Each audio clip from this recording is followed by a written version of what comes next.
प्रेमिका सांगरे झील होटेल जाइथिला आ होटेल रही मजा मध्य करुथिला।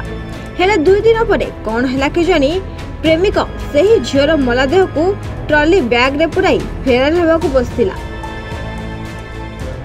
हाँ आज्ञा, मनाली एक घरोई होटेल जो होटेल रूम नंबर 302 रे बुकिंग सरीथिला शीतल नामक यही युवती ना सांगरे थिला बॉयफ्रेंड विनोद। दुहे प्रथमे सोशल मीडिया रे संपर्क रे आस्तिया बेले दुहिंक मध्यरे बंधुता बढ़िबाकू लागिथिला। परे सेमानकर बंधुता बदली जाइथिला प्रेम संपर्क रे। आउ सेथि पई तो घर लोकंकर अजनतरे शीतल घर छाड़ी मनाली चली आस्तिला। किंतु एपटे प्रेमिक विनोद प्रथमरु जने विवाहित युवक होतिया बेले तांकर 2.5 वर्षर गोटे पुओ मध्ये थिला। तबे किछि दिन हेबो कोनोसी कारण को नै विनोद कर डिवोर्स हो जाइथिया बेले तांको स्त्री एवं पुओ मध्ये तांको छाड़ी अलग रहुथिले, जहा को नै शीतल मध्ये विनोद कर अधिक निकट हो जाइथिला।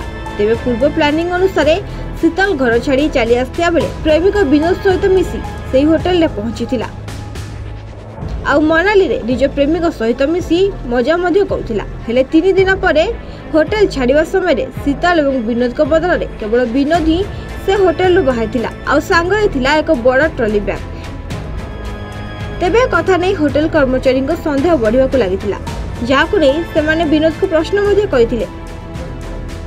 किंतु विनोद सेठारे तांका प्रश्नर उत्तर देबा कोन से जगारु खसी जिया पई चेष्टा करिथिला। तेबे घटना विषय में पुलिस खबर पाइबा परे घटनास्थल में पहुंची विनोद को गिरफ्त करिथिबा कथा देखिबाकू मिलछि।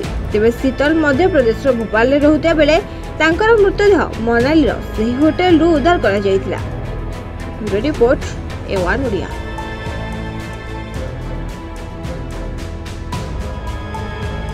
ब्रिलियंट रेज विशुद्ध नड़िया तेल घन लंबा और पड़ा केसर मूलमंत्र।